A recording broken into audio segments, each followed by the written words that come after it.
시청자 여러분 안녕하십니까, 박정호입니다. 살아있는 현장 그리고 깊이 있는 분석, 오늘도 여러분과 함께 보겠습니다. 오늘 화요일이죠. 화요일마다 함께 해주시는 분입니다. 김현정 민주당 의원 나와 있습니다. 안녕하십니까 의원님? 네, 반갑습니다. 반갑습니다. 평택시병 김현정입니다. 평택시병 김현정. 네, 반갑습니다. 꼭 새로 생긴 곳이라서 항상 얘기해야 됩니다. 아, 평택시병. 네. 알겠습니다. 어제 저희가 이제 경기도당 위원장 후보자 네. 토론회를 저희가 했었는데 지금 그 고민이에요.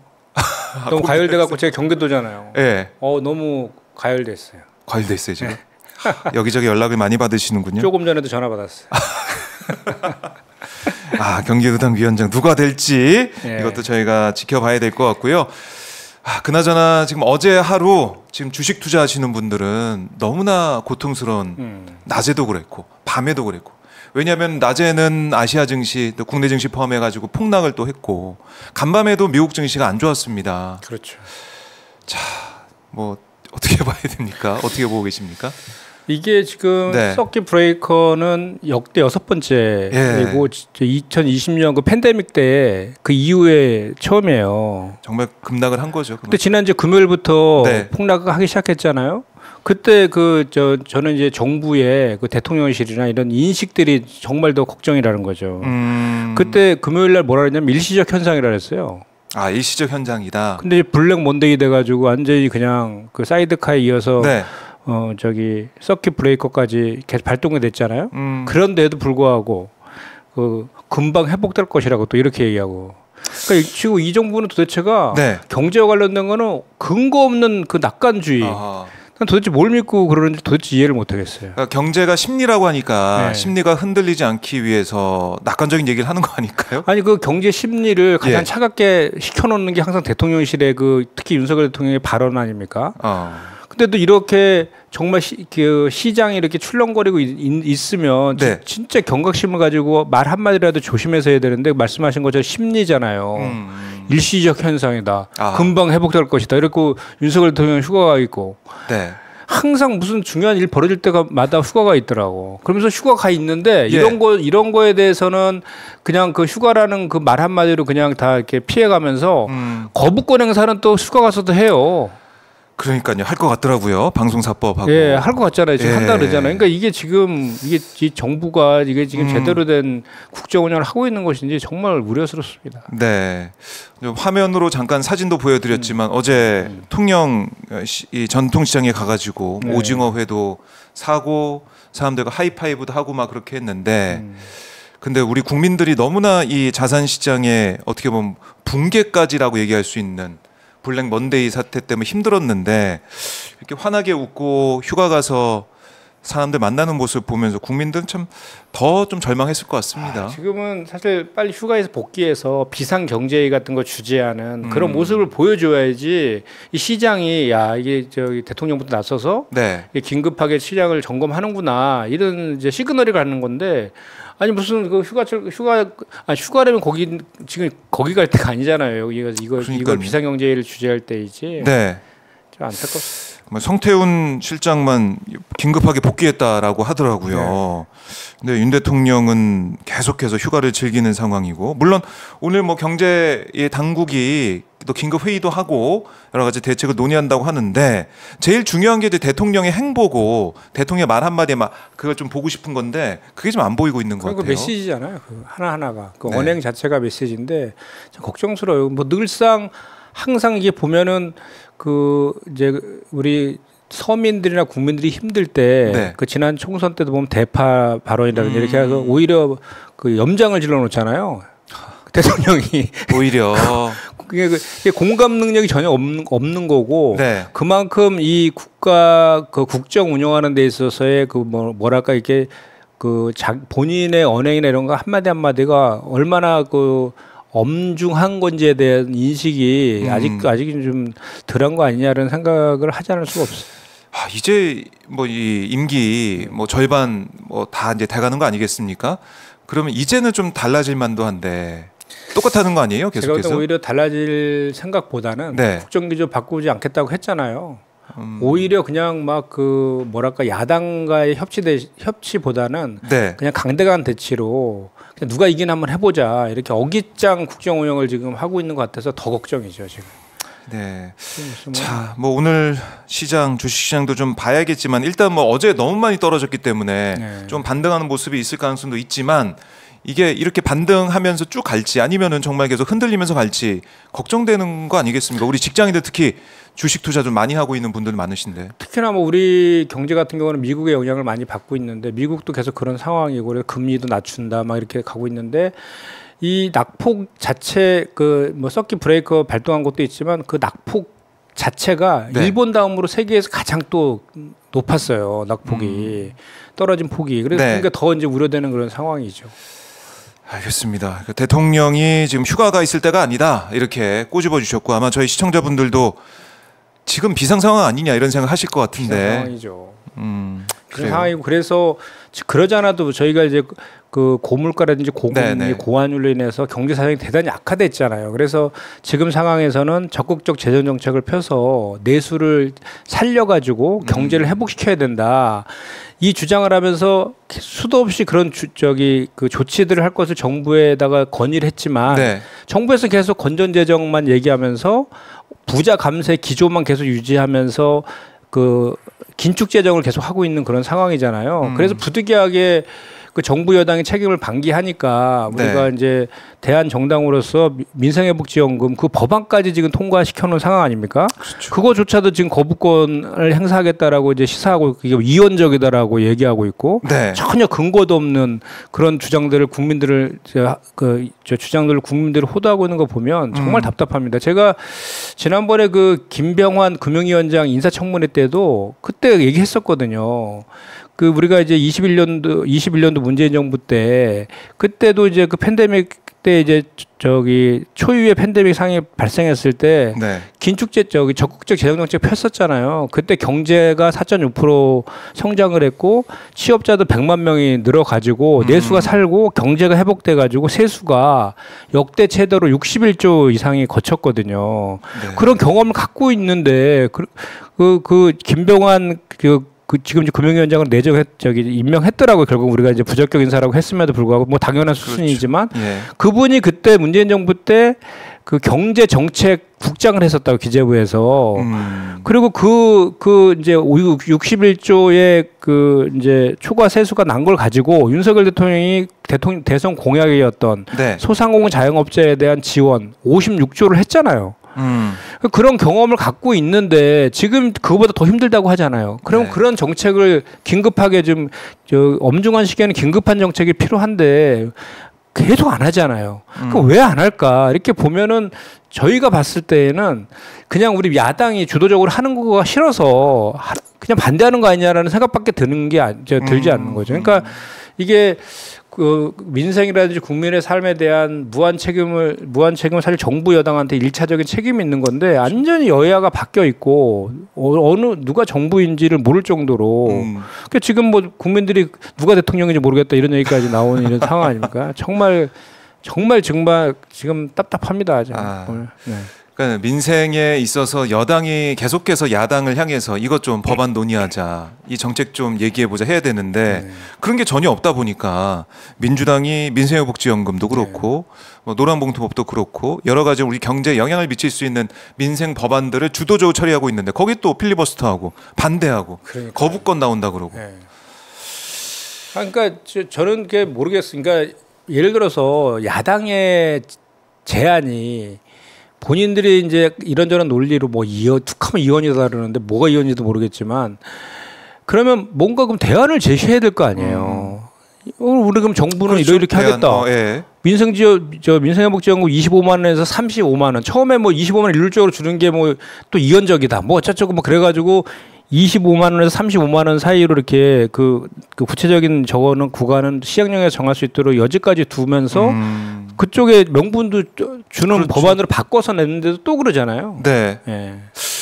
그러니까 이게 25만 원 주는 게 포퓰리즘이다라고 생각을 하면 그럼 어떤 방식으로 또 어떤 대책으로 자영업자 소상공인들을 지원할지 그렇죠. 이런 얘기를 해줘야 되는 거잖아요. 그게 없어요. 그러니까 뭐 하다못해 본인들이 그동안 주장했던 그러면 예. 보편적 지급이 아니라 그러면 뭐 저소득층 뭐 이렇게 뭐 하위 뭐 몇 프로까지 준다 이런 제안이라도 했으면 차라리 대화가 될 거 아닙니까? 협상이 그 자체도 안 하면서 반대만 하니까. 그리고 이게 이혼이래요. 이 법이. 그냥 쭉 모든 상황을 놓고 보면 네. 이재명 대표가 전 대표가 얘기하는 것은 안 된다, 싫다. 네. 그런 거 아니에요? 연금도 그렇고 연금 개혁도 그렇고. 그 이혼이라는 것도 예산안은 네. 정부에 있는데 입법권으로 그 예산안을 짜는 게 이혼이라는 거예요. 근데 그것도 이혼이 아닌 거 알면서 억지 주장 피는 거지. 국민을 속이는 거죠. 왜냐하면 네. 우리가 낸 법안은 세입세출 관련된 것을 조정을 해서 예산안을 짜라고 강제하는 입법이지 네. 예산안을 우리가 짜는 게 아니잖아요. 국회가. 그렇죠. 그러니까 답답한. 국회가 짜는 게 아닌데. 그러니까 이게 뭔가 국정 운영이 아예 안 되고 있다는 생각이 드는 거고요. 네. 그리고 이제 속보가 들어왔는데 코스피 급등에 매수 사이드카 발동이 됐다. 4년 2개월 만이다라고 하고 있는데 어제 워낙 많이 떨어져가지고 오늘 또 다행이네. 반반 매수가 있는 것 같아요. 또 이게 바닥이 아닌가 싶어서 매수하는 그런 분위기인 것 같기도 한데.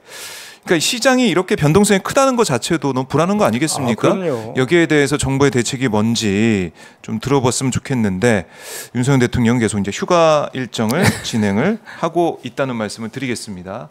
자, 오늘은 또 어떤 또 사진이 보도가 될지 모르겠지만 또 누굴 만나고 또 누굴 격려하고 이런 사진이 나올 것 같아요. 전통시장 가셨구나. 네, 그렇습니다. 자, 그리고 잠깐 저희가 민주당 상황 짚고 넘어가면 지금 보면은 호남, 그러니까 전체 당 그 권리당원의 3분의 1 차지하는 민주당 텃밭 여기 민주당의 심장 호남에서도 이재명 대선을 굳건했다. 네. 이렇게 볼 수 있을 것 같습니다. 그렇죠. 예. 어떻게 좀 평가하십니까? 이번 지난 주말에 있었던 호남 경선. 사실 그 호남 네.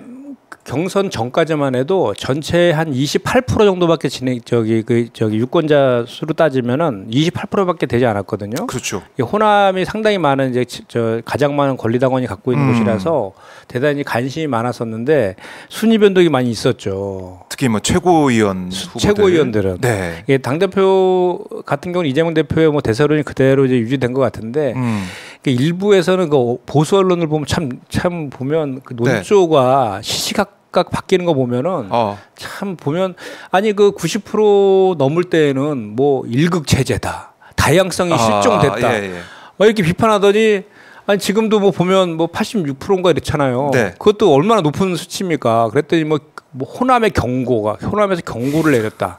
뭐 이런 식으로 또 그렇게 또 바로 바꿔가지고 또 해석을 하더라고요. 네. 그래서 호남 민심이 경고를 올렸다. 뭐 이런 얘기를 하는데 물론 이제 그 이재명 대표 일기 체제가 있다라면 이번 당선이 되면 이기 체제에서는 일기 체제보다 좀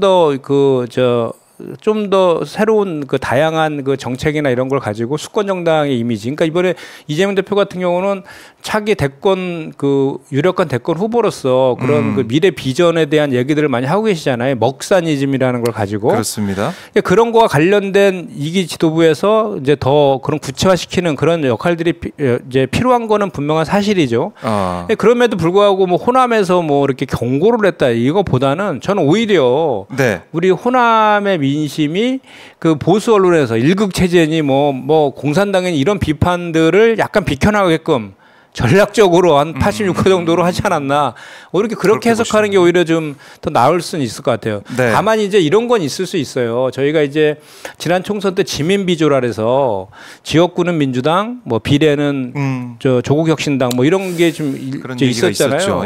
그 관련해서 어쨌든 간에 호남에서 조국혁신당의 지지율이 있는 거는 분명한 사실이니까 이제 조만간 우리가 10월 달에 그 지자체장 재보궐선거가 있어요. 당장. 10월에. 예, 그때 보면 호남에도 있거든요. 지역구. 제가 그 공관위원을 하고 있는데 지금 재보궐선거 4군데가 지금 확정이 됐거든요. 추가로 한 2군데 더 나올 수도 있다 그러는데 그때 거기 호남에도 보궐선거 지역구가 있거든요. 그 2군데가 있어요. 그런 거기에서 혹시라도 이제 그 조국혁신당이 도약할 수 있는 가능성이 좀 있잖아요. 그런 거에 대한 대비들은 좀 더 해야 되는 그 측면은 있지만 이재명 대표에 대한 지지율이 뭐 이렇게 경고를 울렸다 이런 거는 전혀 아니죠. 왜냐하면 지난 그 2017년도 대선 때 호남에서 문재인 대통령이 얻은 지지율이 60%였거든요. 그걸 뛰어넘는 지금 85% 6% 그러는데요. 뭐. 절대적인 지지를 보내고 있다 이렇게 볼 수밖에 없는 것인데 그럼요. 90%에서 80%대가 됐다고 해서 이게 뭐 경고다 이렇게 보는 것은 너무 침소봉대하고 이 본질을 못 보는 것이다라고 지적을 해주셨어요. 네, 그러니까 결국은 뭐 당신 민심이 호남에서 그대로 유지된 거죠. 그리고 사실 90% 넘는 게 사실은 좀 어떻게 보면 그 정상적이진 않잖아요. 그러니까 제가 그때 그 뭐 방송 여기서 오마이 TV에서 한 것 같은데 저 몇 프로 정도 예상하냐 그래서 제가 85에서 94 정도 될 거다 이렇게 했었거든요. 그 사실은 원래 3명 정도 나오면 20, 30%는 이렇게 가져가잖아요. 통상. 그렇죠. 그게 뭐 기본적인 모습인데 지금도 상당히 높은 수치죠. 아하. 우리 그래요? 당원들하고 그 저 지지자분들은 이재명 대표가 유력한 민주당의 차기 대선 후보이고 지켜야 된다는 건 명확한 겁니다. 네, 그걸 확인할 수 있다라는 거고 최고위원 선거 같은 경우는 광주에서 또 이 전남, 전북에서 민영배, 한준호 두 후보가 정말 선전했습니다. 호남의 아들. 그래서 누적 득표율도 보면은 순위가 좀 바뀌고 막 그런 모습도 있었는데 이거는 뭐 예상을 하셨죠? 어떻습니까? 한준호는 전주 출신이잖아요. 전북에서 또 전주 출신 지지를 많이 받았고 이제 압도적으로 1등을 했고 민영배 의원도 7위를 달리다가 광주 전남에서 이제 완전히 뭐 뒤집는 모습이죠. 이 정도면은 5등으로 치고 올라왔죠. 완전히 는 모습이고 이게 지속될지는 좀 봐야겠지만은 호남 정치 위기론 이것 때문에 힘을 받은 것 같기도 하고요. 근데 이상하게 제가 그때 지난 그 저기 전당대회 때 이제 제가 그 비대위원을 하고 있어가지고 그때 그 룰도 뭐 개정하고 이런 것도 이제 저도 제가 최종적인 결정을 하는 그 자리도 있었고 그 최고위원 선거 당대표 최고위원 선거를 좀 지켜봤었는데 호남 출신 의원들이 출마하면 항상 그 성적이 저조했었어요. 그 저기 20년, 21년, 22년 연달아서 한병도, 서삼석, 송갑석 이 세 분이 나왔었거든요. 세 분 다 떨어졌었잖아요. 그렇네요. 그것도 참 눈여겨볼 부분이에요. 희한하더라고요. 그래서 결국은 호남의 민심이 항상 늘 그랬잖아요. 우리 그 노무현 대통령 때도 그런 얘기 있었는데 이 대통령 본선에 나가서 이길 사람들을 이렇게 선출하는 그런 게 호남 우리 민주당의 거의 뭐 그 고향 같은 곳이잖아요. 그렇죠. 그래서 그런 민심들이 지금 작동한 거 아니냐라는 걸 하는데 이번에는 호남 출신 정치인이 좀 최고위원으로서 역할을 하기를 바라는 그런 호남의 민심들이 지금 있는 건 분명한 사실 같아요. 그래서 앞으로 이제 지금까지 이제 한 40%? 그 아직 이제 서울하고 경기도하고 대전, 세종 이렇게 남았는데 지금 이제 여기서 이제 수도권에서 어떻게 얼마큼 선전하느냐가 딸려 있는데 수도권에도 호남 출신 그 국민들이 많잖아요. 그럼 영향을 받을 수 있겠네요. 그래서 이제 그 메시지랑 전략을 잘 짜야 될 것 같아요. 민영배 후보하고 한준호 후보 같은 경우에는. 그래요. 그러니까 민영배, 한준호 두 후보가 지금 뭐 선전해가지고 올라와 있지만 수도권에서 어떻게 되지? 그게 뭐 진짜 싸움이다. 근데 이제 지금 제가 보면은 1위부터 8위까지가 있는데 사실 이제 8위는 많이 좀 쳐져 있는 그런 상황인데 3위부터 7위까지는 누가 될지 저는 모를 것 같아요. 왜냐하면 여론조사 30%가 남아 있잖아요. 그렇네. 여론조사 30% 남아 있고 그 3위부터 7위까지의 그 저 차이가 2% 아니에요, 다. 그래서 30%의 여론조사도 남아 있고 또 ARS 투표가 남아 있어요. ARS가 이틀 동안 저희가 18일이 전당대회잖아요. 16, 17일 날 ARS가 있다고. 그걸 또 생각 못했네요. 이거 우리가 자발적으로 하는 온라인 투표가 있지만 타발 다시 보내가지고 하는 ARS 투표가 또 남아 있거든요. 한 번 더. 그러면 지금 어떻게 보면은 언론에서 지적하는 게 투표율이 낮다 이런 얘기도 많이 하는데 끝까지 가봐야 되네요. ARS 들어가면 투표는 많이 올라가죠. 그래요. 20%대라고 하지만 국민의힘도 ARS 빼면 40%인가 그럴 거예요. 아마 투표율이. 전체가 46이었죠. 45.8인가 뭐 46 정도 된 것 같아요. ARS가 있어서 그래요. 마지막에. 그래요. 이것도 한번 봐야 된다. 아직 최고위원 선거 결과는 알 수가 없다. 그러니까 온라인 투표할 때 이렇게 우리가 이제 막 계속 저거 오지만 ARS 때도 계속 집요하게 보내거든요. 안 할 수가 없어요. 막 특히 이제 전화 그런 데 익숙해서 무음을 해놓은 사람들은 덜한데 계속 와서 그거 안 하고 계속 소리 나게 하는 분들 많이 있거든요. 그런 분들은 이거 뭐 아유 내가 하고 말지 이러면서 해버린다. 그래요. 아, 최고위원 선거 끝까지 봐야겠습니다. 모르겠습니다. 그리고 또 호남에서 예. 워낙 이제 그 요동쳤잖아요. 그리고 정말 지금 보니까 후보들이 정말 절박하게 열심히 뛰더라고. 저도 깜짝 놀랐습니다. 이거 국회의원 선거보다 총선보다 더 열심히 하는 것 같아요. 예. 지금 보면. 뭐 어제도 불쑥 저희 지역에도 찾아오셨더라고요. 아, 그래요? 후보께서. 참 흥미진진합니다. 예. 이 모습. 예. 사실은 국민의힘 전당대회 같은 경우는 정말 그야말로 아수라장이지 않았습니까? 예. 폭로 전당대회, 뭐 폭력 전당대회, 자폭 대회 이런 예. 얘기도 나왔는데 그것도 거기도 뭐 열기가 뜨겁긴 했지만은 그거와 다르게 뭔가 정말 선의의 경쟁이라고 할까요? 이 대의를 위해서 경쟁하는 모습 이건 또 국민들한테 감동을 줄 수 있을 것 같아요. 한번 끝까지 저희 오마이 TV도 주목을 하도록 하겠습니다. 네. 자, 그리고 지금 보면 김두관 후보 같은 경우는 계속해서 얘기하는 개딸 네. 뭐 비판을 계속 하더라고요. 예. 이건 좀 의원님은 어떻게 보세요? 개딸에 대해 뭐 일극 체제 비판하면서 당내 민주주의 얘기도 뭐 다양성 얘기도 하고 네. 여러 가지로 비판을 하고 있는 모습인데요. 그러니까 이제 그 관점에 따라서 다양한 의견을 있을 수 있다고 봐요. 그 네. 다양한 의견은 존중되어야 되는 게 맞는데 지금 저는 약간 그런 생각이 들더라고요. 지금 현재 우리 더불어민주당이 처해 있는 시대 상황 과 우리가 추구해 나가려는 그 방향, 네. 목표 이런 게 있잖아요. 이 더불어민주당은 당원 중심 정당을 표방하고 그 방향으로 가고 있지 않습니까? 그래서 사실 개딸이라는 그 용어 자체도 되게 부정적인 이제 이미지가 좀 있잖아요. 그러게요. 근데 그거는 정확히 얘기하면 적극적 열렬 당원들인 거잖아요.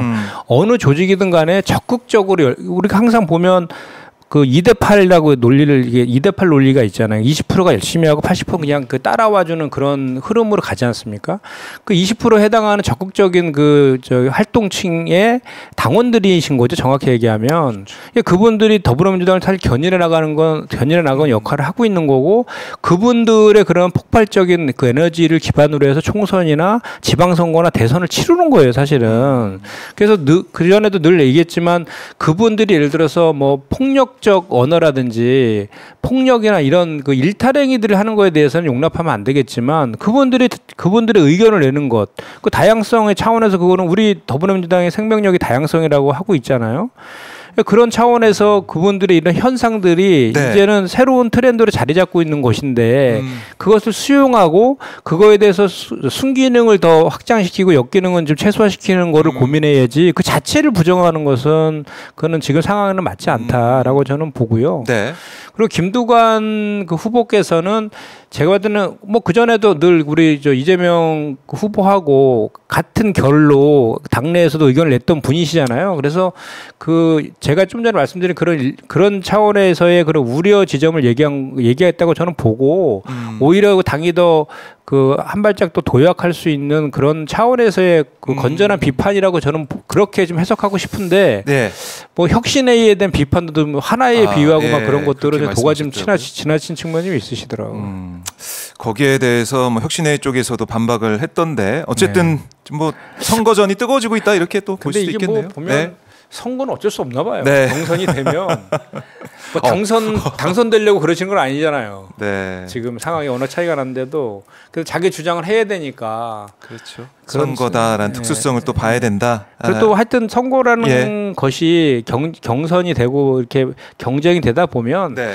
뭐 그냥 뭐 그것이 그 보수 매체라든지 뭐 그 여당이라든지 이런 쪽에서 비판하는 그런 목소리들도 거기서 내주면서 그런 당원들의 판단을 받는 것도 네. 어떻게 보면 하나의 그 과정이지 않을까 싶기도 하고 그런 것들이 이제 그 투표의 결과로서 자연스럽게 또 이렇게 정리가 되는 그런 과정 아니겠습니까? 네, 그래요. 또 이제 당원들, 국민들이 판단을 할 테니까요. 현명하게 판단하실 겁니다. 예, 봐야 되고 뭐 요즘에는 국민의힘 내부에서는 한 딸이라는 또 얘기도 나오더라고요. 한동훈 대표 팬덤 한 딸. 위두훈이라고 그러는데. 위두훈이 그 팬클럽이 있는데 정점식 전 정책위의장 사퇴 과정에서 문자 폭탄, 뭐 댓글 테러 이런 논란도 있더라고요. 어떻게 보세요? 이 개딸과 한 딸. 우리 그 한동훈 대표 특징이 그런 거잖아요. 이렇게 자기한테 불리하거나 뭐 대답하기 애매하면 유체 이탈화법을 많이 쓰잖아요. 동문서답하고. 예. 또 이것도 자기는 뭐 개딸들의 뭐 그런 거에 기대지 않겠다. 뭐 이런 발언도 좀 했었는데 그 이두훈이가 보니까 총선 때 2만 명 정도였는데 지금 한 4배가 넘어가고 한 9만 명 넘어갔다고 하더라고요. 네, 가입한 사람들이. 그래서 지난번 전대 때도 보니까 하얀 티셔츠 입고 막 예, 저도 봤습니다. 예. 전대만 따라다니면서 지지하고 응원하고 그랬잖아요. 막 응원 도구도 많이 준비해가지고. 예. 그러니까 본인도 거기 그런 거에 되게 대단히 그거를 그런 걸 좋아하면서 매살까 찍고 그러면서 아닌 척하고 사실 그 힘으로 지금 저 친윤 인사들의 공격에 지금 맞서서 지금 하려는 그런 걸 기대하고 있는 거 아닐까요? 속으로. 그래요. 그래요. 뭐 이번 국민의힘 전당대회는 제가 진짜 상상도 못했던 체어샷이라고 하죠. 의자를 들고 막 이게 폭력 사태까지 벌어지다 보니까 그런 걸 우리가 여당 전당대회에서 보게 될 줄 몰랐지 않습니까?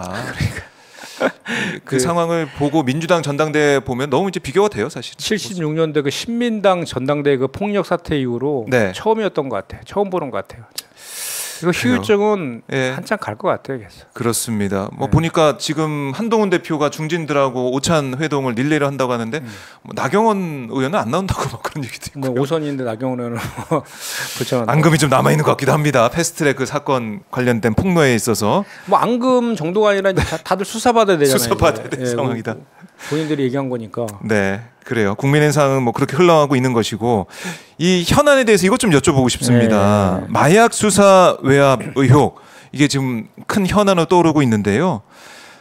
관세청에서는 용산 대통령실에 협조를 요청한 사실이 있는지 물론 이 국회 질의에 답변이 곤란하다 이게 답을 했다는 겁니다. 네. 글쎄요, 이게 답변이 곤란하다라고 얘기하는 게 인정한 거 아닌가 저는 개인적으로 그런 생각이 좀 들던데. 항상 그렇게 대답하지 않았나요? 그러니까 부정하자니 거짓말에 이증을 하는 게 되니까 예. 거짓말은 못 하고 곤란하다 이런 그러니까 식으로 답변하기가 곤란하다. 피해가기 위해서. 네. 그러면서 또 항상 하는 얘기가 수사 중인 사건이라. 맞아요. 뭐 그런 그러잖아요. 이유를 들더라고요. 그런데 수사 중인 사건도 본인들한테 유리한 거는 따박따박 또 대답하더라고. 그래서 이 의혹의 실체가 뭐냐.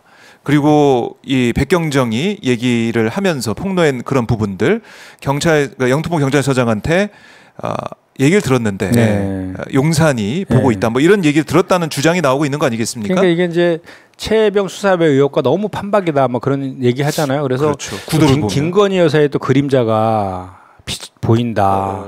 이런 얘기 하는 게 이제 그 조병로 조병로 경무관 있잖아요. 네. 그 경무관이 항상 이렇게 승진하거나 이렇게 전보를 할 때마다 따라다녔던 소위 말하는 뭐 부속실에서 같이 거의 뭐 그렇게 경무관이 이렇게 그 전보라든지 이런 거 할 때 네. 그걸 뭐라 부관이라 그러나요? 이렇게 비서처럼 이렇게 하는 그런 부하 직원이 있는데 이렇게 옮기게 되면은 항상 바뀌는 게 그 관례인데 바뀌지 않고 계속 따라다녔다는 거예요. 조병로 경무관하고 완전히 그러니까 거의 뭐 그 깊이가 대단히 있는 그 경찰관이 그 멋진 해병이라는 단톡방에 들어가 있었다는 거 아닙니까? 같이 따라다녔던 그 경찰관이. 그래서 그 이종호 씨를 통해서 이종호 씨를 통해서 그 조병로 경무관에 대해서 승진 청탁. 뭐 임성근 금융 로비도 거기 이종호를 통해서 멋진 해병 방에서 그런 게 나왔었잖아요. 근데 그 조병로 경무관과 연관 아주 친숙한 그 경찰관이 그 멋진 해병 단톡방에 들어가 있었다는 거죠. 그러면 결국 이 퍼즐이 그러면 결국은 이종호를 통해서 보이지 않는 VIP를 통해서 조병로 경무관에 대한 뭔가 이렇게 한 것이 아니냐 이런 이제 그런 게 이제 하나로 이제 연결되는 거죠. 그러니까 이게 각기 다른 사건처럼 보이지만 결국 퍼즐을 맞추다 보면은 하나의 큰 그림이 완성될 수도 있다. 그게 왜 그러냐면 일단 멋진 해병 방에 곧 들어가 있는 것 자체가 그 우연치군 하고 그리고 조병로 경무관이 거기서 언급이 되잖아요. 그렇죠. 언급이 되는데. 너무나 판박이잖아요. 그러니까 이게 그 당시에 한동훈 장관이 법무부 장관이었죠. 작년 그 9월인가 그랬으니까. 저기 그 해병대 그 최해병 사건이 그 수사 외압 이런 게 불거진 게 작년 8월이었잖아요. 맞아요. 8월 2일 날 막 다 네, 네. 뒤집어 놨잖아요. 요 사건은 9월 달에 생긴 거예요. 불과 한 달 뒤에 생겼거든요. 그때 한동훈 장관이 법무부 장관이었고 윤석열 대통령이랑 한동훈 장관하고 뭐라 그랬습니까? 마약과의 전쟁을 선포하면서 막 대대적으로 마약 그 사범 검거하고 막 그랬잖아요. 네. 우리 그 저기 어디입니까? 저기 이태원 참사 그때도 그랬고 2년 그때도 전에도. 마약 그 범죄 뭐 수사한다고 네. 그쪽에다가 경찰 인력 네, 근로 형사를 투입하면서 저 못했다는 뭐 이런 비판이 있었잖아요. 네. 그 정도로 마약과의 수사를 강조했던 그 시기에 정말로 그 거의 역대급의 그 저 수사를 잘해가지고 검거를 한 거 아닙니까 사건이? 네. 이게 보니까 무슨 240만 명이 투약할 수 있는 그 저기 필리폰인가요? 필로폰. 필로폰 네. 몇 70kg 77, 80kg 정도 되는 그거를 그게 그 금액으로 한 사람이 2,200억 정도가 된다 그러더라고요. 그거를 밀반입 파는 걸 잡은 거예요. 그럼 대단한 거죠. 대단한 거죠. 대단한 성과를 낸 거고. 네. 또 경찰청장이 칭찬까지 했다며 잘했다고. 맞아요. 수사 잘했다. 예. 그런 과정에서 갑자기 그 관세청에 있는 직원이 찾아오고 조병래 법무관이 전화 와가지고 용산에서 연락받았냐 이렇게 물어보면서 네. 그 수사 브리핑을 하는 거에 대해서 수사 브리핑할 때 그 관세청 직원이 이 마약이 밀반입할 때 그 인천 세관에 있는 관세청 직원들이 그 세관 직원들이 연루됐다 이런 의혹이 지금 있는 그런 사건이었잖아요. 그렇죠. 제보를 받아서 경찰이 예, 그래서 했던 그 것이고. 다른 통로로 그 통과시켜라라고 이렇게 안내했다는 뭐 이런 거 아니겠습니까? 네. 그러면 2,200억대의 그런 그 어마무시한 그 양의 그 필로폰을 밀반입하는데 그 세관 직원들이 관여했다라면 뒷돈을 받아도 보통 많이 받지 않았겠어요? 아, 그거 큰 일이죠. 이런 일이 벌어진 건데 예. 갑자기 그 관세청 직원이 찾아와서 그 수사 브리핑할 때 그 세관 직원이 관료된 거는 빼달라라고 한다든지 조병래 법무관이 연락이 오고 예. 이게 정상적인 상황에서 있을 수 있는 일이에요. 그러고 나서는 그 영등포 경찰서장 그 김찬수 총경은 청와대 행정관으로 영전에서 가고 용산 얘기했던 사람. 대통령실로 가고 네. 그 수사했던 백혜룡 그 경이죠. 경정. 예. 경정은 자천돼 가지고 네. 가 있고 지구대로 가고. 너무나 비슷하잖아요. 최혜병 수사 의혹하고. 그래서 이거는 제가 볼 때는 어떻게 됩니까? 그 거기 관세청장을 네. 부터 수사를 해야 될 것 같아요. 제가 볼 때는 관세청에서 네네. 마약과의 전쟁 그런 것들을 하고 대대적으로 수사 하고 있는 그런 상황에서 그 세관 직원이 거기 연루됐다라고 하면 치명적일 수 있잖아요. 그렇죠. 그러니까 그거를 무마시키려고 저는 대통령실 누군가의 힘 있는 사람한테 그 뭐랄까 연락을 해서 용산에서 그 영등포 경찰서로 연락을 한 거 아니냐라는 그 합리적 추론이 저는 가능한 것 같아요. 그래서 거기부터 조사하고 수사하면 될 것 같아요. 해야 된다고 생각해요. 야, 그러니까 최혜병 순직 사건 외압 의혹하고 똑같은 거의 뭐 쌍둥이처럼 보이는 일이 벌어지고 있다. 그리고 처음에는 저희가 언론에서 경찰청장이 경로했다. 그러면서 중징계를 지시했다. 맞아요. 예. 뭐 그렇게 얘기 나왔었는데 알고 봤더니 그게 아니더만요.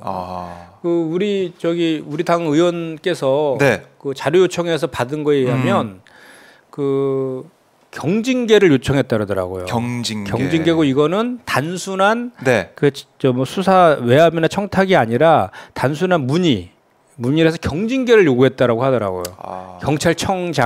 경찰청에서 그렇게 했다. 그 중앙 그 수사 인사혁신처의 그 중심인가요? 중앙 그 심사위원회가 거기에다가 신청할 때 중징계를 요청한 것이 아니라 경징계를 요청했대요.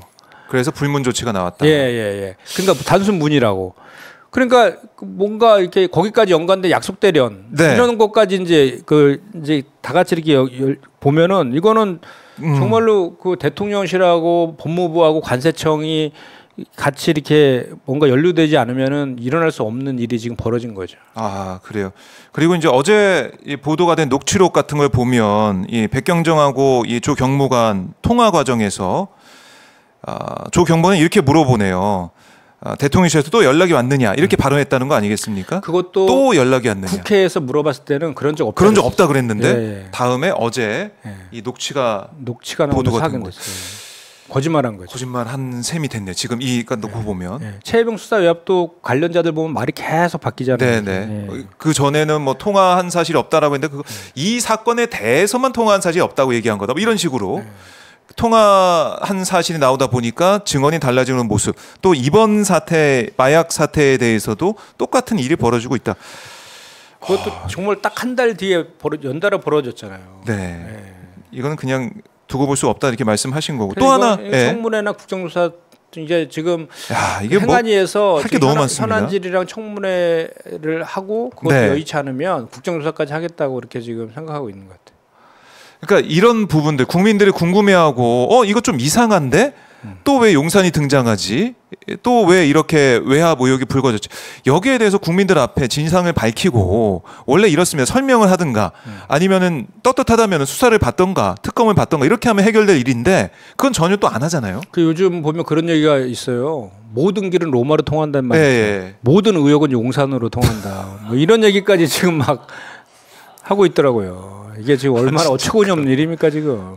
뭐 다 용산이 다 등장하니까 무슨 일이든 간에 의혹되는. 그러니까 보통 이 정도면 예. 그 임기 말에 임기 말에. 대임덕을 너무 막 대대덕 상태에서나 일어날 수 있는 예. 일들이 지금 아직 뭐 임기 반도 안 지났는데도 좀 이렇게 막 벌어지고 있으니까. 그래서 국민들이 3년은 너무 길다, 3개월은 너무 길다, 3일도 너무 길다 이런 얘기 하는 거 아니겠습니까? 자, 이런 가운데 검찰이 또 야당 의원들과 기자들, 언론인들 네. 상대로 광범위한 통신조회라는 사실이 알려졌습니다. 그러니까 이게 다 모르고 있다가 네. 이번에 1월 초에 조사한 내용, 그러니까 이 자료를 받은 내용이 이번에 며칠 사이에 통지가 온 거예요. 네. 7개월 정도 지나서. 예. 의원님 어떻게 되셨어요? 아니 저도 그래서 그런 일이 왔어요? 있었나 그랬는데 통지 받았어요? 저도 그래서 혹시나 해서 네. 저희가 이제 모르는 번호 오면 잘 안 받는데 보지 않죠. 1301로 예. 문자가 하나 와 있더라고요. 그래서 이거 뭐지를 봤더니 저도 와 있더라고요. 1301이야 1301. 1301. 예. 그래서 1월 여기 있네 여기. 네, 1301에서 보니까 내용이 뭐라고 돼 있습니까? 정긴통신사업법에 따라 기아의 통신 이용자 정보를 아래와 같이 제공받았으므로 네. 통지합니다. 이렇게 하고 서울중앙지방검찰청 문서번호 2024-87. 이게 이제 그때 그거예요. 그 윤석열 대통령 명예훼손 사건, 뭐 대선 개입 의혹, 뭐 김만배 신앙님. 예, 제공일자가 1월 4일이거든요. 예. 예, 그 관련된 보도. 예. 근데 저는 그때 국회의원도 아니었거든요. 맞아요. 저는 왜 여기에 이게 왜 내가 받았는지. 그래서 우리 저 의원님들한테 물어봤죠. 이거 나는 왜 왔을까요? 그랬더니 아마도 이재명 대표랑 통화했던 사람들은 다 한 것 같다. 아, 그렇네요. 그럴 수 있겠네요. 제가 거기 기자분들하고 통화를 했었나? 뭐 그 기억도 전혀 없고. 예. 제가 대변인하고 뭐 언론특보에서 통화를 하긴 했나? 뭐 진짜 그런 기억이 없거든요. 그래요. 근데 어쨌든 통지를 받았다. 그때 1월 4일 경위 있잖아요. 예. 저희 더불어민주당이 그 총선 관련해서 공천 관련된 심사가 한참 있을 때였거든요. 바쁠 때였네요. 그런 거 관련해서 막 다 그냥 이재명 대표랑 통화한 사람들 다 그냥 좋아해 먹은 건 아닌가 싶은데. 네. 이건 정말 그 윤석열 대통령이 지난 대선 때 그 사찰은 불법이다. 그럼 세게 얘기했죠. 공수처에서 네. 당시 의원들, 불법 국민의힘 사찰. 의원들 예. 통신 자료 받던 그 사항에 대해서. 그때는 뭐 한 60-70건인가 조회했을 때 그런 얘기 했었잖아요. 이건 뭐 지금 일부 언론 보도 보면 3,000 그러게 명 확실히 이상 확인 안 했다라고 지금 되지만. 하고 있는데. 네. 정말 어떻게 이 정도인가 막 이럴 정도까지 막 그런 생각이 들더라고요. 섬찟하더라고요. 네. 근데 검찰은 이런 얘기 하더라고요. 네. 피의자나 참고인들과 통화한 전화번호 가입자가 누군지 조회했을 뿐이다. 적법한 절차다. 이렇게 반박을 하고 있습니다. 아니 그러면 예. 이게 원래 전기통신사업법이 작년 12월 달에 여야 합의로 통과된 법안이잖아요. 그렇죠. 합의했죠. 그 30일 안에 통지하게 돼 있잖아요. 맞아요. 30일. 30일 안에. 그걸 유예시킬 수 있는 경우는 아주 예외적 증거인멸이라든지 뭐 도주 우려, 뭐 국가 그 안보에 뭐 중대한 뭐 위험 뭐 이런 거 아주 예외적인 경우 아니면은 수사 방해할 우려가 있을 때. 예. 그리고 핵심 당사자이거나 네. 그런 관련자 그런 사람 아니면은 유예의 요건에 해당되지 않거든요. 네. 3,000명이 다 거기에 해당된 건 아니잖아요. 그러니까 그렇죠. 이제 어떤 생각이 드냐면 이제 30일 이내에 통지하게 되면 2월 달이잖아요. 네. 한참 총선이 한복판에 있었잖아요. 그러니까 총선에 영향을 미칠까봐 이렇게 늦게 한 거 아니냐라는 이제 의혹들이 또 있는 거죠. 의문이 생기는 거죠. 자, 그러니까 정치 사찰이다라는 야당의 주장. 근데 검찰은 적법한 수사다라는 또 반박을 하고 있는데 글쎄요, 이게 적법한 수사라고는 하지만 이렇게 무차별적으로 몇 명인지는 검찰 얘기 안 하고 있습니다. 근데 네. 지금 뭐 취재를 하는 입장, 그러니까 보도를 보면 3,000명까지 갈 수 있다 이런 얘기를 하고 있어서 이렇게까지 되는 겁니까? 근데 이게 예.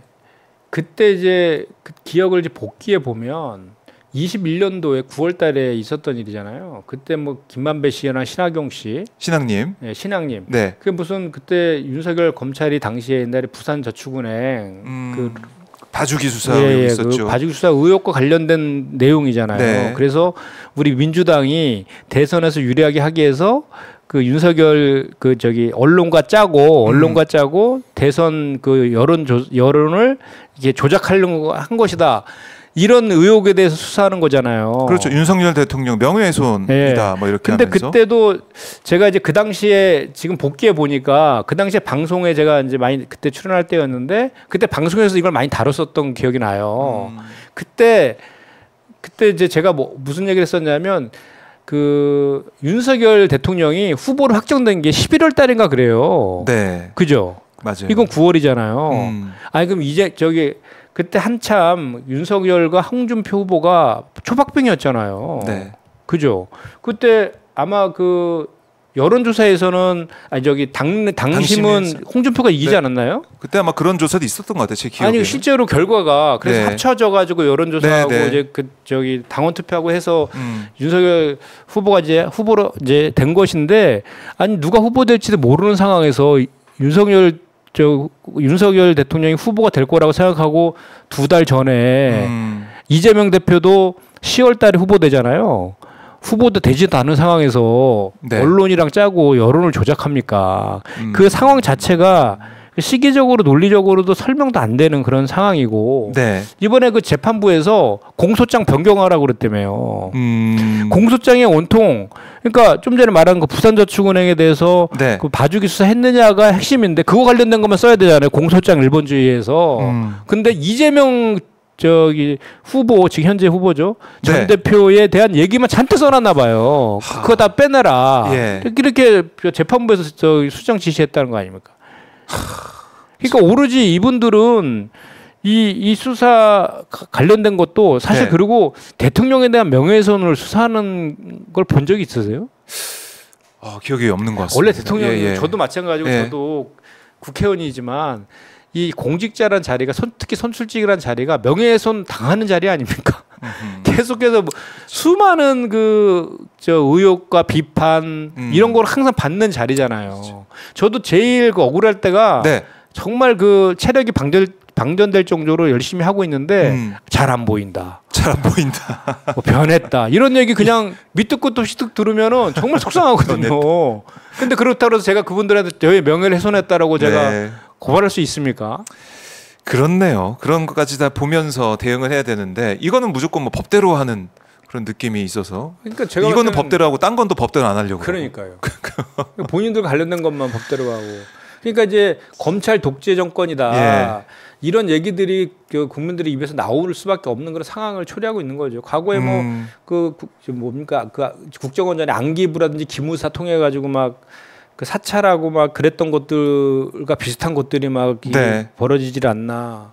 하하. 또 이렇게 그 대통령에 대한 명예훼손으로 고발을 해가지고 수사를 하질 않나. 예. 걱정입니다. 참. 이 언론계에서도 강하게 좀 반발을 하고 있고 결국에는 이 공포 사회로 가게 만들려는 큰 그림까지 있는 게 아니야 이런 얘기가 나오고 있어요. 그러니까 제대로 취재며 아니면은 의정 활동이며 못하게 하는 그 압박하려는 모습이 아니야 이런 비판이 있어서 여기에 대한 논란은 계속 커질 것 같습니다. 그리고 저는 이것 좀 여쭈고 싶은데 사실은 엘리엇 다시 등장을 했습니다. 네. 우리 정부가 미국계 헤지펀드 엘리엇의 법률 비용 포함 1,389억을 배상하라는 ISDS 그러니까 투자자 국가 분쟁 해결 절차 판정에 대한 취소 소송 제기했지만 패소를 했네요. 네. 글쎄요, 한동훈 당시 법무장관 이거 큰 소리 빵빵 충분히 쳤죠. 예. 승소 가능성 있다. 그렇죠. 자본주의 기본원칙에 반해 충분히 승소 가능성 있는 거다라고 얘기를 했는데 네. 졌습니다. 그러니까요. 큰 소리 빵빵 쳤죠. 그때 기억나죠. 네, 네. 예. 그래서 그거 관련돼서는 저 취소 소송 관련해서는 정말 그 형식적인 요건들이 잘못되지 않으면은 그 기각될 가능성이 대단히 높다라고 전문가들이 이구동성으로 얘기했는데도 당시에도. 한동훈 그 당시에 저 장관이 큰 소리 펑펑 쳤는데 네. 결국은 졌어요.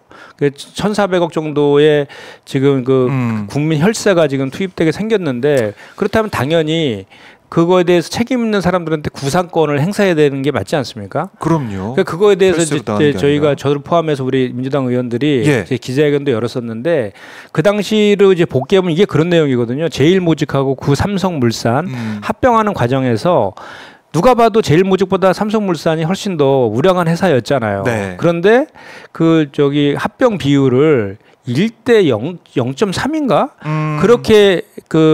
그렇게 한 거예요. 네네. 오히려 제일모직이 일로 하고 그 삼성물산을 0.3인가 4인가 뭐 이렇게 해서 낮게 해가 주주들에도 피해를 준 건데 네. 그 주주들 중에 엘리엇이라는 그 곳이 있었던 거죠. 네. 그 자기는 이런 합병 때문에 피해를 봤다라고 해서 정부를 상대로 그 이제 ISDS 소송을 제기한 건데 네. 왜 정부를 상대로 했냐라면 그 결정을 할 때 그 국민연금 있죠. 맞아요. 기억납니다. 국민연금이 예. 그 11%인가의 지분을 갖고 있었는데 거기서 이거에 대해서 합병에 찬성하는 그 투표를 합니다.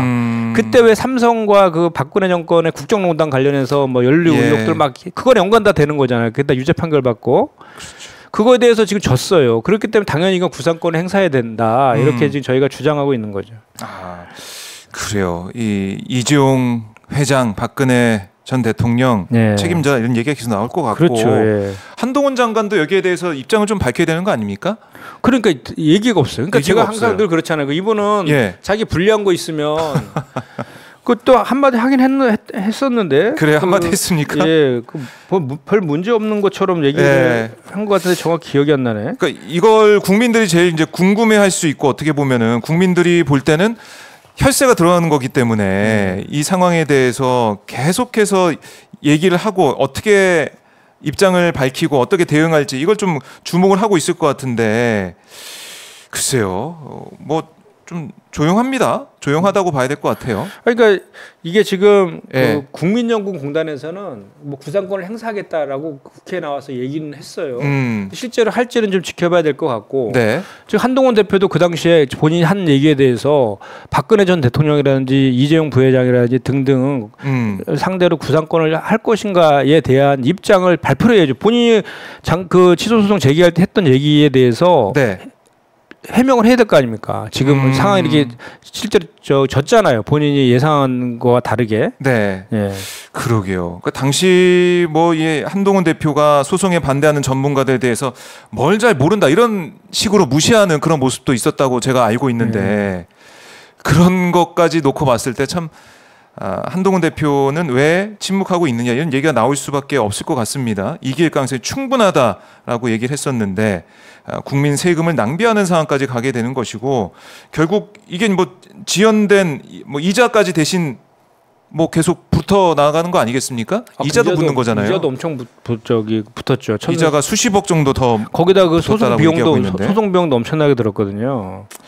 그러니까 한번 얘기하고 큰 소리 치고 지나가면 끝인 상황이 되다 보니까 국민들은 더 힘이 빠지는 것 같아요. 네. 그때 이제 국민들은 네. 국민연금이 공적 기능을 가지고 있어야 되는데 불구하고 그 구삼성물산 그 주주들에게 소액 주주들이나 소수주들에게 피해를 주는 방식으로 네. 이 의결권을 행사한 거가 잘못됐다라고 그리고 그거에 대해서 실제로 외압이라는 게 아니라 그 청탁이 있었고 그런 것들이 수사로 이어지는 이런 것들과 관련된 게 잘못됐다라고 이제 하고 있는데 한동훈 장관은 그때 뭐라 그랬냐면 공공기관이 그러니까 이제 국민연금을 얘기하는 거죠. 주주로서 의결권을 행사한 사안에서 국가의 책임을 묻는 국자 투자 분쟁 사건은 전 세계적으로 찾아보기 어렵다.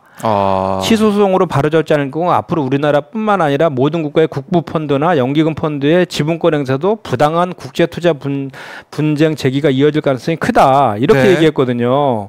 근데 이거는 국제 투자 분쟁이라는 그 소송, ISDS 소송이라는 기본적 개념도 오해하고 있는 거죠. 그럴 때 하는 게 ISDS 소송이에요. 그렇죠. 예. 그렇죠. 그래요. 이제 법무부가 항소를 검토 중이다라고 또 얘기를 하고 있더라고요. 네. 항소를 검토 중이다. 근데 항소에서 이길 가능성은 또 적다라고 하니까 전문가들 얘기는 네. 그럴 게 아니. 그럼 또 이자 물어내야 되잖아요. 더 붙어서 내야 되잖아요. 이제 이런 게 있어요. 그러니까 우리가 저 사기업이나 이런 데서도 그런 일들이 좀 있는데 네. 이제 어떤 문제에 있어서 분쟁이 생겨서 이제 저 소송으로 가잖아요. 그럼 1심에서 패소를 했는데 거기서 끝내버리면 책임 소재가 따르잖아요. 그러니까 아직 그 항소심이나 대법원까지 남았다 뭐 이런 식으로 하면서 끝까지 그냥 가잖아요. 예. 그 결과가 예상이 됨에도 불구하고 그 면피하기 위해서 그런 경우가 있거든요.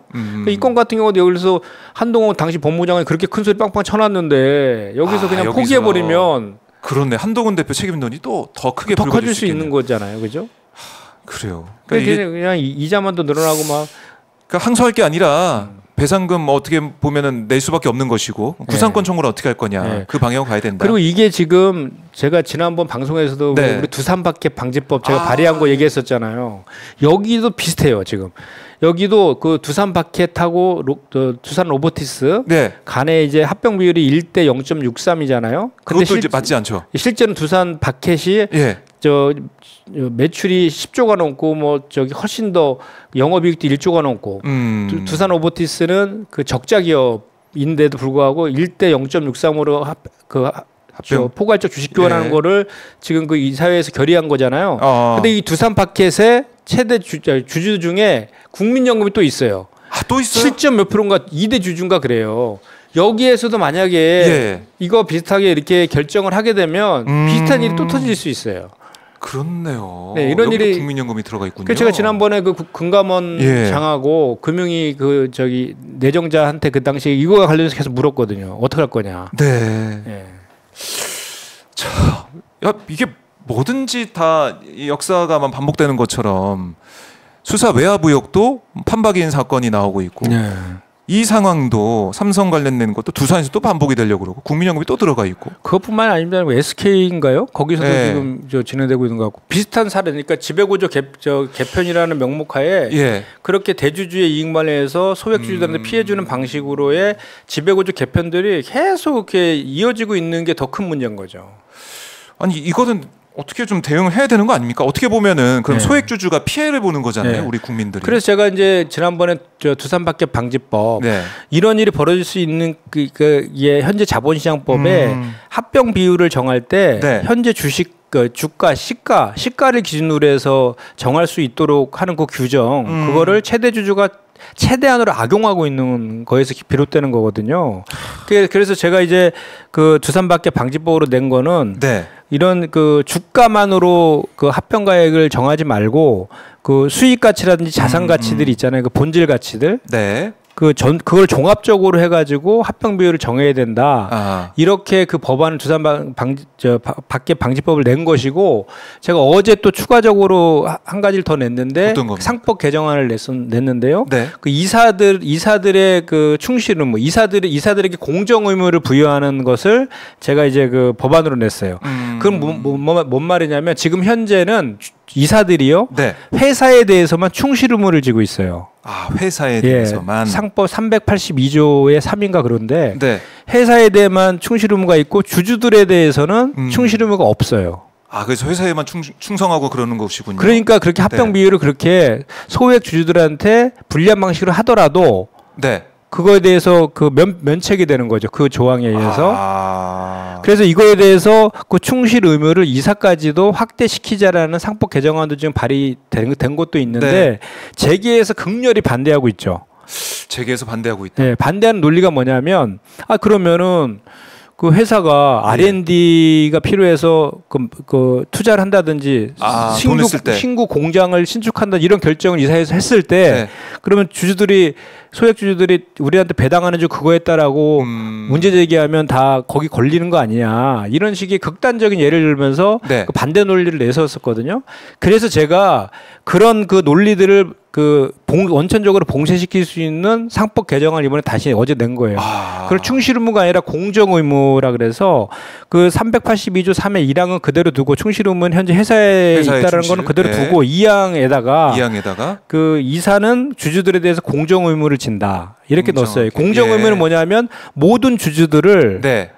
그 공정하게 대하라 이런 의미예요. 그러니까 대주주한테만 유리하게 하면 안 되고 소액 주주들한테도 공정하게 해라는 거죠. 그러니까 대주주한테만 유리한 방식으로 하면 안 된다. 이런 의미를 부여하는 거죠. 그래요. 그 법안이 좀 통과가 돼서 정말 이런 불합리한 일들이 없으면 좋겠다 이렇게 생각을 하게 됩니다. 그리고 또 하나는 이제 그 면책 조항, 면책 조항도 둬가지고 예를 들어서 이제 이런 지배구조 개편과 관련해서 이제 그 주주들이 주총을 통해서 표결을 하잖아요.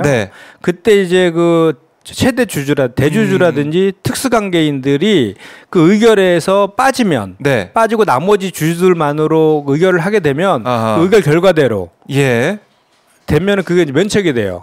이사들이. 그러니까 이사들이 그래요. 예를 들어서 두산 밖에과 두산 오버티스를 1대 0.63으로 하는 결정을 하더라도 그거를 승인하는 주총에서 최대 주주라든지 두산을 얘기하는 거죠. 최대 주주라든지 또는 그 특수관계인들이 그 표결에서 빠지면 그 빠진 나머지 주주들이 그대로 그거를 그 주총에 승인을 한다면 그대로 되는 거예요. 그럼 면책이 돼요. 그런 조항까지 같이 이제 넣어놔서 그 뭐 재계에서 반대할 논리 같은 것도 이제 제고를 했고 또 하나는 이제 그 사실은 그 재벌 기업의 특징이 뭐냐면 이사가 아니잖아요. 그러니까 예를 들어서 그 소위 말해서 이제 그 일가라고 하죠. 이렇게 그 삼성 일가 뭐 그러잖아요. 그 업무 집행 지시자라고 하는데 이사는 아닌데 실제로 이사들한테 영향력을 행사하는 분들 계시잖아요. 그분들이 이사한테 만약에 그런 지시를 했거나 그렇게 되면 업무 지시자들도 이사는 아니지만 연대 책임을 지는 거로 그런 내용 책임도 강화시킨 내용까지 포함해서 제가 어제 발의를 했습니다. 자, 이게 어떻게 통과가 될지는 모르겠지만 지금 우리 국민들 특히 소액 주주들 입장에서는 꼭 필요한 법안이다 이렇게 생각할 것 같아요. 이게 꼭 필요하고요. 제가 이 법안 내고 지난 두산박해 방지법 내고 그 인사청문회랑 금감원장한테 그 현안 질의할 때 그 질의를 했을 때 정말 그 많은 그 우리 주식 소위 개미 투자자분들께서 응원을 많이 해주셨어요. 그래요? 그래서 이번에 지금 우리 당에서도 얼마 전에 그 정부의 이제 자본시장 밸류업 정책이 정말 그 빈껍데기이거든요. 원래 자본시장 밸류업의 핵심은 투명한 지배구조 개선을 투명한 지배구조를 만드는 데 있는데 현재 지금 정부는 뭐 금투세 폐지라든지 뭐 종부 상속세 폐지 등이 마치 자본시장 밸류업인 것처럼 이렇게 포장하고 있는 그거에 맞서서 우리 이제 민주당에서도 그 자본시장 뭐 부스터 뭐 이렇게 이름은 바꿨는데 전 그냥 밸류업이라고 했으면 좋겠는데 그래서 좀 전에 얘기했던 이런 자본시장을 투명하게 제가 낸 법안들이 다 그런 내용들이거든요. 그렇네요. 그런 거를 통해서 자본시장을 투명하게 만드는 5가지의 내용들을 발표를 했고 이제 플러스 해가지고 이제 뭐 금투세 같은 경우는 그 현재 제도들을 그 보완하는 내용들을 같이 포함해서 저희가 발표를 했었죠. 알겠습니까? 그러니까 이것도 사실은 민생에 직결된 그런 법안 아니겠습니까? 저희가 한번 법안 처리 과정 계속 지켜보고 말씀을 해주시면 좋을 것 같고요. 그리고 이제 속보를 보니까 정부 지금 최상목 경제부총리 발언이 지금 나오고 있는데요. 이커머스 정상기한 도입하겠다. 판매 대금 별도 관리 의무 신설하겠다. 전자 지급 결제 대행사 등록 요건 강화하겠다. 이렇게 얘기를 하고 있고 또 팀원 피해 기업의 경영 안정자금 2천억 원 등 유동성을 공급하겠다 이렇게 얘기를 하고 있습니다. 이게 사실은 소일코 애양간 고치는 격인데 지금 외양간도 제대로 고칠지 사실 심히 우려돼요. 그래서 지금 어제 우리 당에서도 그 IMF 사태에 대한 대응단을 만들어 가지고 이제 가동하기 시작했거든요. 정무위원들을 중심으로 해가지고 그 전에 21대 때에도 이거 관련된 문제 제기를 끊임없이 했었고 그거 관련돼서 그 법안들도 많이 내고 있었거든요. 네. 근데 그것이 전부 다 그 정부의 의지 부족이나 이런 것들 여당의 반대 또는 뭐 제대로 된 논의가 없어서 다 무산됐던 거 다 예견된 내용들이에요. 네. 그러니까 이 TMF 사태를 보면 이제 그 세 가지 측면이 있어요. 그러니까 고객하고 TMF 사이에 이 고객 피해를 최소화하는 요거를 규율하는 법이 전자상거래법이에요. 전자상거래법이고 그다음에 이제 그 TMF에서 판매사들한테 정산해 주는 거. 요거는 이제 공정위의 관할이거든요. 여기가 관할하는 게 전자금융거래법, 정금법이라 그러죠. 거기에요. 그런데 이게 지금 이커머스라는 전자상거래가 새로운 형태잖아요. 그렇죠. 온라인상에서 일어나는 것들이잖아요. 그래서 그 온풀법, 온라인 플랫폼법을 재정법으로 이제 우리 민주당에서 지금 내가지고 전체를 포괄하는 그런 내용을 이번에 지난번에 냈었는데 안 됐고 이번에 다시 또 이제 저도 이제 그 발의를 지금 하려고 지금 준비하고 있는데 그 법들을 통과시켰을 때 전체적인 왁구가지 만들어지는 건데 그래서 이 법안 그 법 제도 개선과 관련돼서는 우리가 지난 현안 질의 때 주장했던 요구했던 내용들에 대해서 일부를 지금 발표한 것 같은데 저는 이 사태에 대해서 본질은 거기 있다고 봐요. 어제도 제가 그런 얘기를 했었는데 이 경영안전자금 지원하고 이런 것들은요 전부 다 판매사들한테 대출해 주는 거예요. 그러니까 경영안정자금이라는 게 그냥 돈을 주는 게 아니라 아니죠. 빚내라. 저리로 좀 대출해 주겠다는 거고 저리로 이제 저 보증을 좀 서주겠다 뭐 이런 거잖아요. 중진곡이라든지 소진곡 통해 가지고 그거는 궁극적인 해결책이 될 수가 없거든요. 돈을 받아야죠. 그렇다 해서 이게 혈세로 쿠텐이 싱가포르 외국 기업이잖아요. 쿠텐그룹이 거기서 벌어진 그 피해에 대해서 국민 혈세로 그걸 그 부담시키는 것도 문제잖아요. 그렇기 때문에 지금 이 정부에서 지금 가장 중점을 두고 해야 될 것은 이런 일이 벌어졌을 때 피해 구제잖아요. 그렇죠. 근데 피해 구제인데 지금 경영안전자금을 통한 피해 구제는 미봉 체계에 불과할 수밖에 없어서 궁극적으로는 그 사라진 1조를 찾아내서 회수시키는 그리고 이제 그 구영배 쿠텐 대표가 자기 사재를 털어서라도 그리고 자기의 모든 그 갖고 있는 쿠텐 지분이라든지 이런 거를 출연하거나 또는 매각해가지고 그거를 통해서 이거를 보상하겠다라고 본인이 얘기했잖아요. 그러면 거기에 포커싱을 많이 해야 돼요. 그 숨겨진 재산을 찾아내는 쪽에 많이 포커싱을 해야 된다고. 왜냐하면 이 쿠텐은 이미 그 쿠텐도 지금 자본 잠식 상태거든요. TMF도 마찬가지고. 그런데 이제 또 다른 Q 익스프레스라든지 위시라든지 또 다른 그쪽 계열사들이 있거든요. 그런 쪽에 이쪽을 변제할 수 있는 그 여력들이 있는지에 대해서 우리가 우리 이제 금감원이라든지 금융경찰이라고 하잖아요. 금감원이라든지 또는 이제 검찰에 고발돼 있는 상태이기 때문에 그런 가용된 모든 것들을 다 동원을 해가지고 그쪽에다가도 상당히 집중을 해야 됩니다. 그렇지 않으면 우리 셀러들은 판매사들은 보상받지 못해요. 거기다가 또 법원에서 회생 신청했는데 ARS 프로그램을 결정을 했잖아요. 자율적으로 한번 해봐라. 자율 구제 방식으로. 그래서 채권자들하고 TMF랑 간에 자율 협약을 맺어가지고 이걸 하라 그러는데 될까요?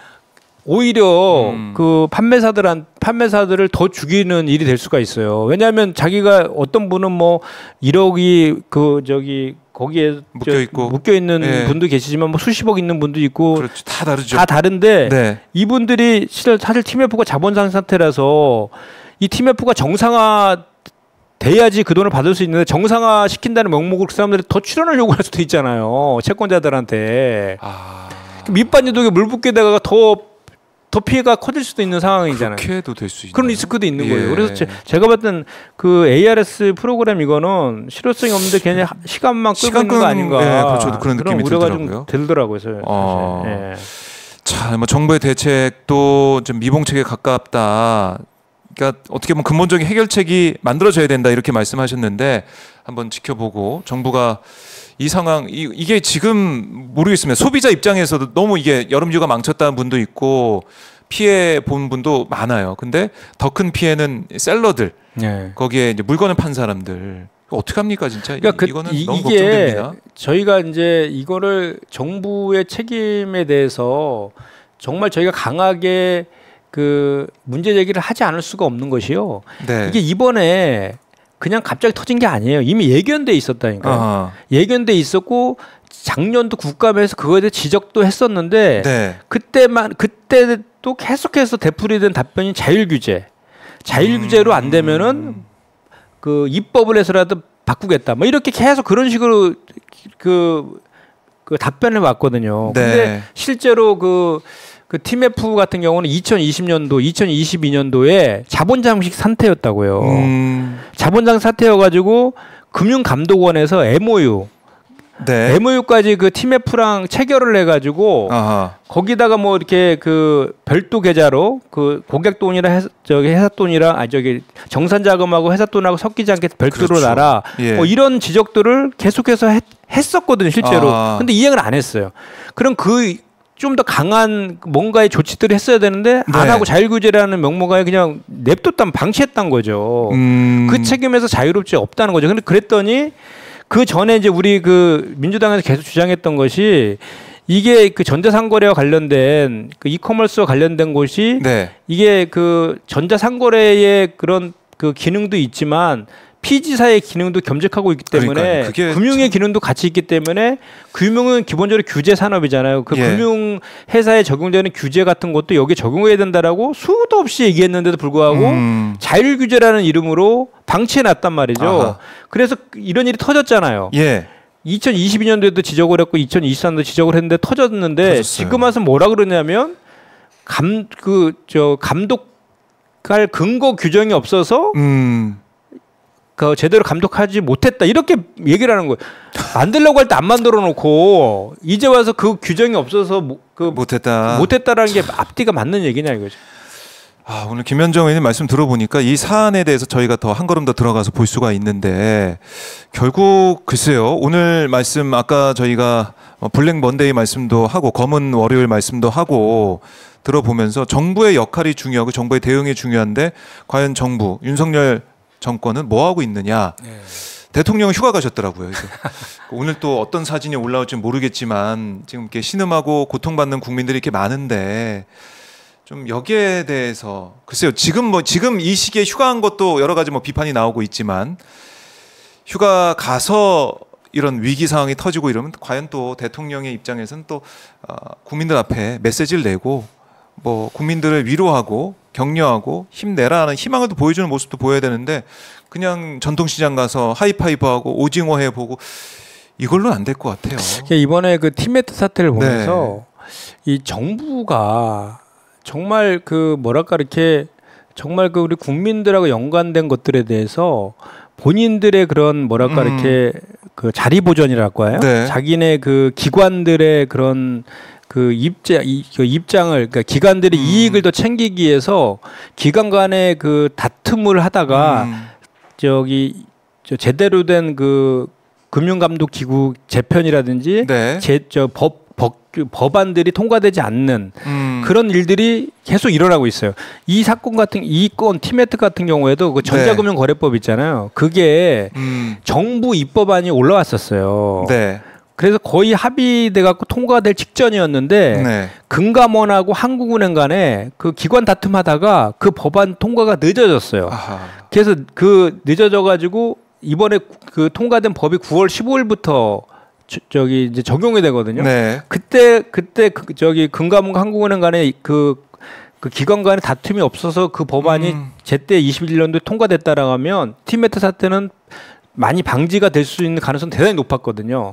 그것도 아쉬운 데다가 이번 같은 경우에도 그전에도 늘 우리가 이제 더불어민주당에서 주장했던 것이 금융감독 체계를 좀 개편해야 된다. 네. 계속해서 감독 그쪽만 시장에 대한 건전성 감독만 강화시키고 소비자 보호라든지 이런 쪽에 대해서 등한시해서 지금 현재 금융위원회 금감원 체계를 금융감독위원회 하고 금융소비자위원회 이렇게 쌍봉 체계로 바꾸어야 된다. 그래야지 금융감독위원회와 금융소비자 이 보호가 둘 다 균형 있게 갈 수 있다. 네. 그리고 이제 현재 있는 금융위가 정책 기능이거든요. 정책 기능은 다시 원래 기재부에 있었거든요. 기재부로 돌리고 금융감독위원회와 금융소비자위원회 그 밑에 금융감독위원회 밑에 금융감독원 금융소비자위원회 밑에 그 금융소비자 보호 처 이렇게 쌍봉으로 더해서 이렇게 해야 된다라는 그게 것을 지금 맞는 건데. 예, 제가 그 법안을 지금 네. 이제 내려고 준비하고 있습니다. 그렇게 이것도 사실은 금융이라든지 이런 쪽에 이렇게 금융에서 반대하거든요. 예. 왜냐하면 자기네들이 조직이 조직이 축소되니까 있으니까, 예. 축소되니까 그 기재부로 다시 들어가야 되고 축소되니까 그리고 이제 이런 거예요. 그러니까 이래서 이렇게 그 금융감독 체계 자체를 개편하는 것도 이번에 네. 우리가 다시 논의 테이블에 올려가지고 그렇게 바꿔야 할 필요가 있습니다. 알겠습니다. 이번 사안 이 떠나서 근본적인 대책이 마련될 수 있도록 열심히 노력하고 있는데요. 저희 오마이 TV 박종현 핫스팟에서 계속 지켜보도록 하겠습니다. 시간이 많이 지났네. 네, 시간이 얘기하다 보니까 오늘 그러니까. 현안이 많아가지고 얘기하다 네. 보니까 시간이 훅 가버렸습니다. 오늘 다음 프로가 없었나 봐요. 네, 지금 현장 보고 또 이제 양부남 의원 전화 연결이 있는데요. 네. 오늘 또 충분히 또 말씀을 들어봐서 네, 너무 네. 좋았습니다, 의원님. 네, 네. 말씀 잘 들었고 다음 주에 뵙겠습니다. 네, 고맙습니다. 고맙습니다. 네.